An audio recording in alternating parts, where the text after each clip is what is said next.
पतंजलि ने झूठ बोला है, बार बार बोला है और सुप्रीम कोर्ट में खड़े होकर बोला है। ये माफ करने लायक नहीं है। ये लाइन किसी एक्टिविस्ट या आलोचक ने नहीं कही, ये शब्द खुद भारत के मुख्य न्यायाधीश के हैं।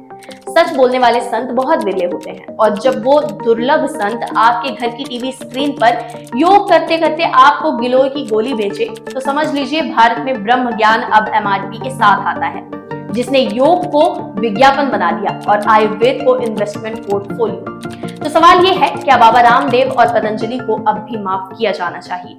नमस्कार, मेरा नाम उर्वशी है और आज हम लेकर आए हैं हरकारा की एक खास रिपोर्ट, जो सिर्फ एक कंपनी पर नहीं बल्कि एक ब्रांडेड संत की साख पर सवाल उठाती है।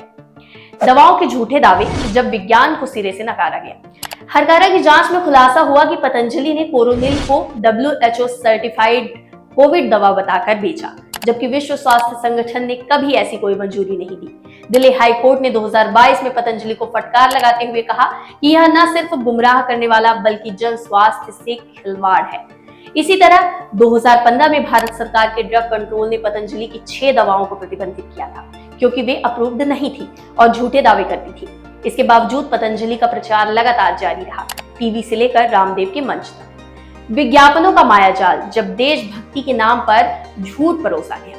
ASCI यानी विज्ञापन मानक परिषद ने 2021 तक पतंजलि के 40 से अधिक विज्ञापनों को भ्रामक पाया। इनमें कुछ विज्ञापन एलोपैथी को नीचा दिखाते हुए आयुर्वेद को सर्वश्रेष्ठ समाधान के रूप में बेचते हैं। सुप्रीम कोर्ट ने 2024 में पतंजलि पर तीखा रुख अपनाया और कहा, यह विज्ञापन नहीं, लोगों की जिंदगी के साथ एक धोखा है।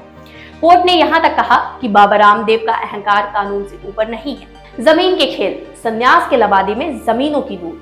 हरकारा की रिपोर्ट में दर्ज है कि पतंजलि ने उत्तराखंड, हरियाणा, राजस्थान और यूपी में हजारों एकड़ जमीन बेहद कम कीमत पर ली। उदाहरण के लिए हरियाणा के संभाल लखा गांव में पतंजलि ने सिर्फ 57 लाख में 53 एकड़ जमीन ले ली, जिसकी बाजार कीमत करीब 16 करोड़ थी।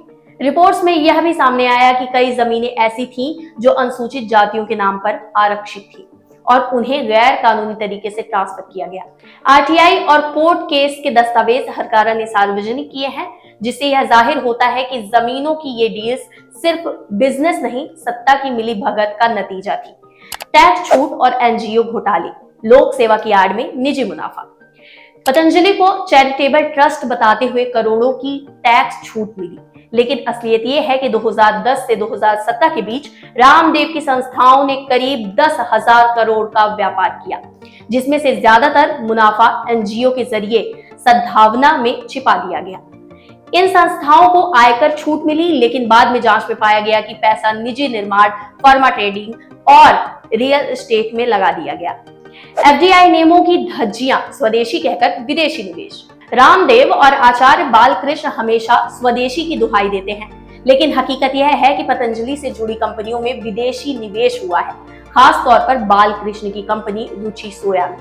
जब पतंजलि ने हिस्सेदारी ली तो कई निवेश विदेशी फंड से आए। इससे जुड़ी डील्स में SEBI ने जांच भी शुरू की थी और 2022 में शेयर बाजार में हेराफेरी के आरोप भी लगे। सवाल ये भी उठता है कि जो आदमी विदेशी कंपनियों के बहिष्कार की बात करता है, वो खुद विदेशी निवेश क्यों लेता है? शराब और मांस का विरोध, लेकिन बिजनेस में इनसे संबंध। हरकारा की पड़ताल में ये तथ्य भी सामने आए कि पतंजलि समूह से जुड़े कुछ सप्लायर्स ऐसे हैं जो शराब और मांस प्रोडक्ट्स के भी डीलर हैं।